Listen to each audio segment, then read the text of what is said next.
ভগবান হয়ে তিন যুগে বড় লোক হলো আর কলিযুগে কাঙাল হলো কেন? এই কেনর কথা জানতে গেলে মা একটা কথা শুনতে হবে। ভালো করে কথাটা শুনে প্রশ্নের উত্তর দেবেন, কেমন? আচ্ছা, আপনার পাশ বাড়ির সঙ্গে খুব ঝগড়া, মানে ঝগড়া বলা ভুল বাবা, মারামারি হয়ে গেছে, খুনোখুনি হয়ে গেছে, থানা পুলিশ হচ্ছে, মামলা পর্যন্ত চলছে, মানে পাশে, মানে সকাল হলে মুখ দেখা দেখি হয়। আচ্ছা, ধরো সকালবেলা ঘুম থেকে উঠেছো, ঘুম চোখটা খুলে তুমি একটা ভালো শুভ কাজে যাবে, হঠাৎ যদি সেই শত্রু তোমার সামনে পড়ে যায়, অমাইরা তাকে সত্যি করে বলবে প্রণাম করেই তবে তুমি যাবে শুভ কাজটায়। বাহ, তাকিয়েই দেখবো না, সঙ্গে সঙ্গে ওইখানে দুম করে মাথায় হাত দিয়ে বসে পড়বে, হায় হায় হায় হায়, আমার দিনটা মাটি হয়ে গেল। কি মা বলবে না?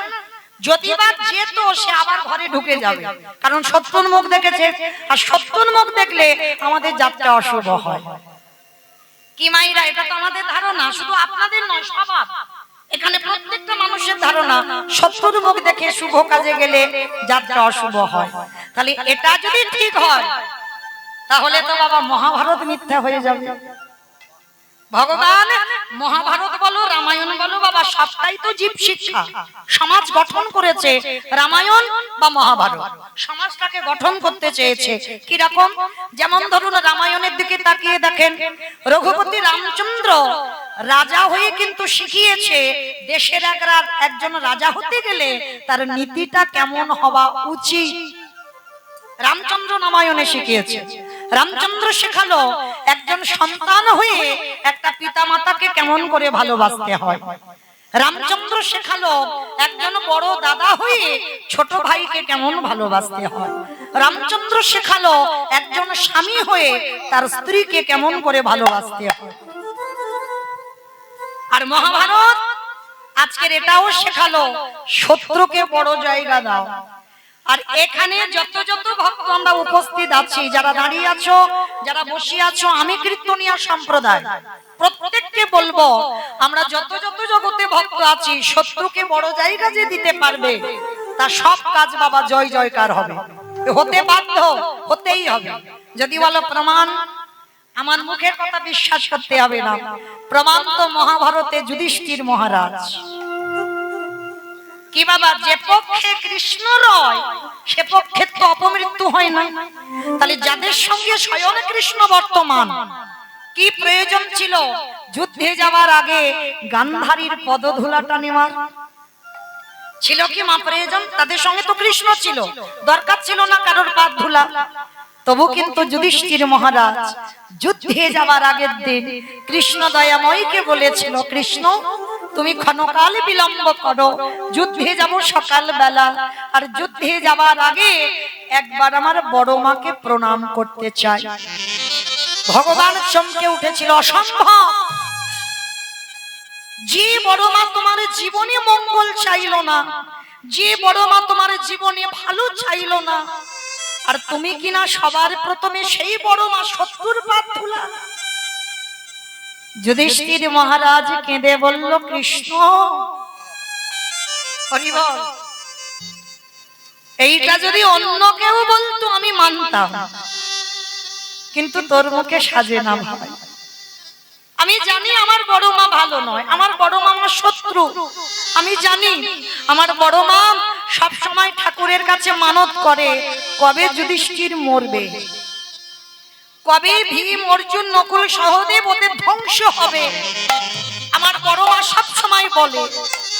তা কৃষ্ণ বলছে, তুমি জানো যদি সেই বড় মাকে প্রণাম করছো কেন? আস্তে আস্তে কথা নয়, বলে প্রণাম করছি কেন জানো? তার একটাই কারণ, কৃষ্ণ তুমি ভুলে যেতে পারো, কিন্তু আমি তো ভুলি না, সে যে আমার বড় মা, আমার মায়ের থেকে আমার বড় মার জায়গাটা আগে।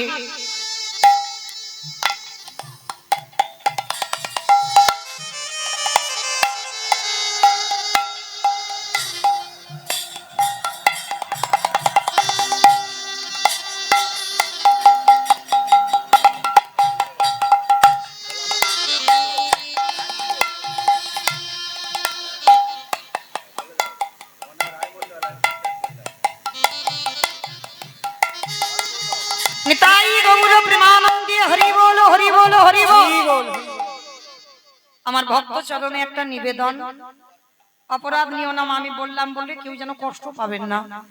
আপনাদের জন্য আমি শেষে দাঁড়াবো, তখন যার ইচ্ছা আপনারা এসে আমার রাধারানীর সেবায় দান করবেন, কিন্তু কীর্তন চলাকালীন কেউ বাবা হরিবাসরে আসবেন না, এইটুকু মা আপনাদের চরণে নিবেদন। কেন এই বারে বারে যদি আসেন তাহলে কীর্তনে ব্যাঘাত হবে, অন্যের অসুবিধা হবে, ওই জন্য আপনাদের জন্য আমি শেষে দাঁড়াবো। শেষের দিকটাও এসে গেলে তখন আপনারা আসবেন, কিন্তু এই চলাকালীন মাঝখানে আসবেন না, এইটুকু অনুরোধ। নিতাই গৌর প্রেমানন্দে হরি বল। তো আজকে যুধিষ্ঠির মহারাজ বলছে, কৃষ্ণ তুমি ভুলে যেতে পারো, কিন্তু আমি তো ভুলি না। আমার মায়ের থেকে আমার বড় মার জায়গাটা আগে,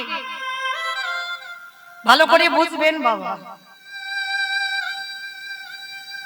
আমরা কি বলতে পারবো যে আমার মায়ের থেকে আমার বড় মার জায়গাটা আগে, বাবার থেকে বড় জেঠুর জায়গাটা আগে? আমরা সমাজে এগুলো মানি না বাবা, যার জন্য তো আজকের এই দশা আমাদের। কিন্তু যুধিষ্ঠির মহারাজ কেমন ধর্মের পথে চলেছিল দেখো, যার জন্য পঞ্চ পাণ্ডবদের মধ্যে কেউ যেতে পারলো না সশরীরে স্বর্গে, যুধিষ্ঠির মহারাজ গিয়েছিল। কেন?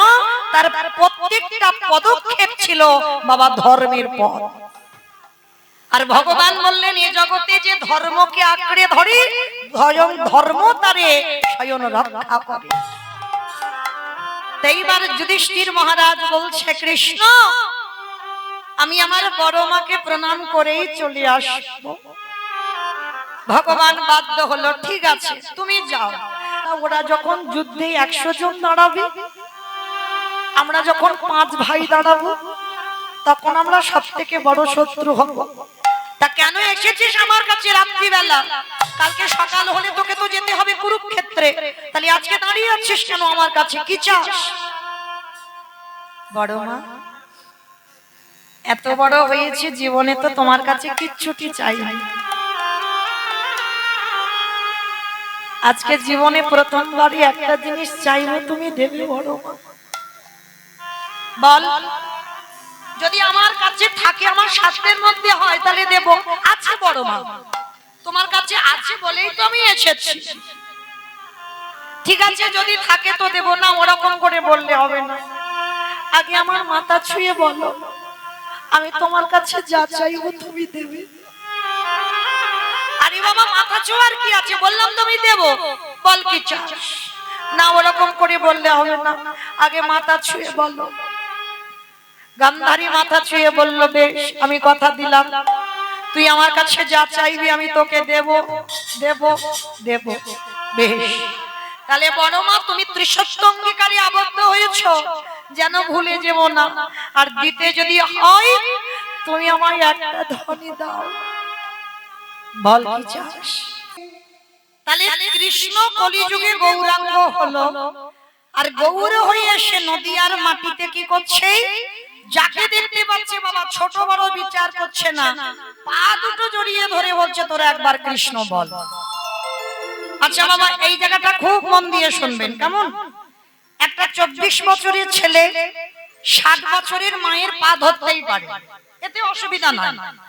24 বছরের ছেলে 80 বছরের বাবার পায়ে ধরতেই পারে, এতেও অসুবিধা নাই।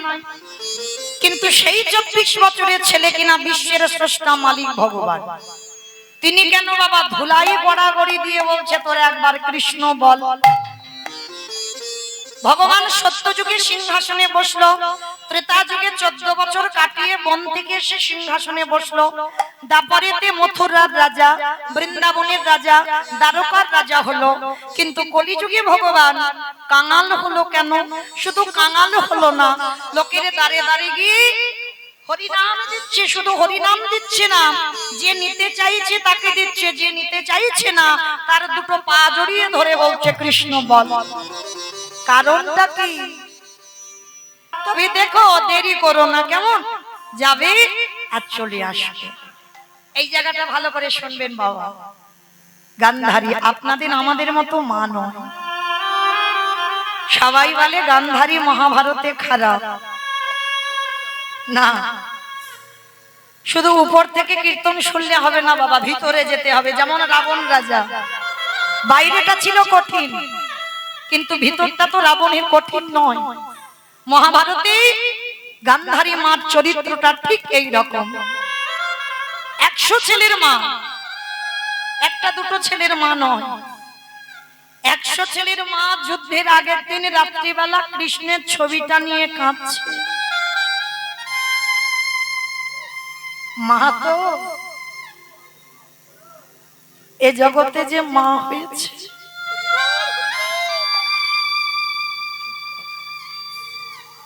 সেই জগতে জানে বাবা আজকের আমার ছেলের মঙ্গল হবে না অমঙ্গল হবে। গান্ধারী 100 ছেলের মা কৃষ্ণের ছবি ধরে বলছে, কৃষ্ণ 100টা ছেলে দিলি বাবা, তা তুই তো 99টা খারাপ করে দিতে পারতিস, 99টা অধার্মিক করে দিতে পারতিস, একটা ছেলেকে কি আমার ভক্ত করে দিতে পারলি না? কৃষ্ণ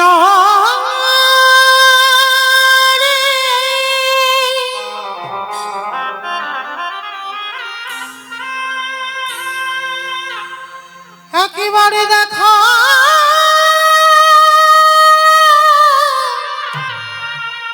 দেখা দে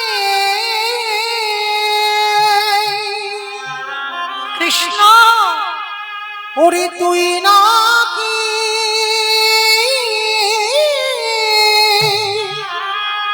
ভক্তে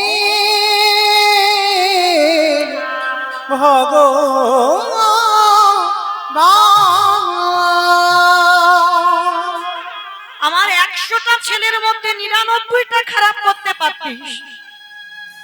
শুনেছি জন্মের পরে কোনো সন্তান খারাপ হয় না, সন্তান যখন ভূমিষ্ঠ হয় বাবা সে অমৃত সপুত্রা থাকে, ভগবানের সন্তান। আর ভগবানের যদি সন্তান হয় তাহলে আমার 100টার মধ্যে তুই 99টা খারাপ করতিস, একটাকে পারলি না বাবা ভালো করতে। আমি জানি আমি তো মা, আমার 100টা ছেলে যুদ্ধে যাবে, ওরা কেউ আর ঘরে আসবে না। গান্ধারী বসে বসে কাঁদছে, আর সেই সময় যুধিষ্ঠির এসে ডাকছে, বড় মা, বড় মা, বড় মা। কে কে ডাকলাম আমি বড় মা বড় মা বলে? তাড়াতাড়ি করে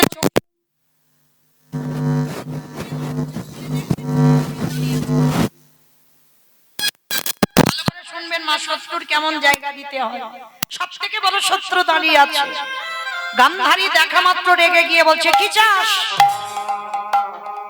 ও দেখতে এসেছিস? আমি 100 ছেলের মা, ছেলেরা কাল যুদ্ধে যাবে, আমি কত আনন্দে আছি। না বড় মা, আমি তোমাকে দেখতে আসি। তাহলে কেন এসেছিস? পালিয়ে যা, আমার দুর্যোধন তোকে দেখতে পেলে এক্ষুনি তোকে বধ করে দেবে, পালিয়ে যা। না বড় মা, দুর্যোধন আমায় মারবে না, কেন জানো?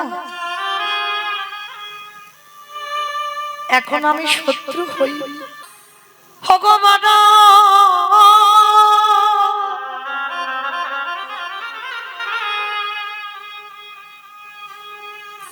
তোমার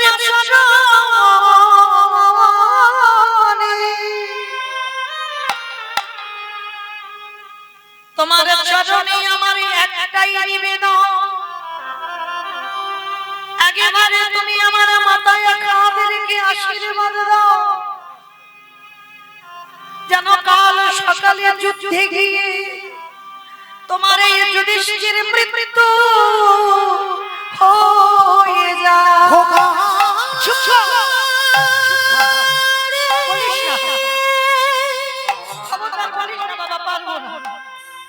তুই মনে করি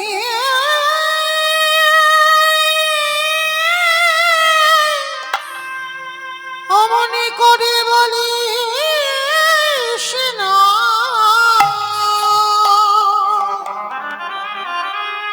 আমি যে বড় মহায়ে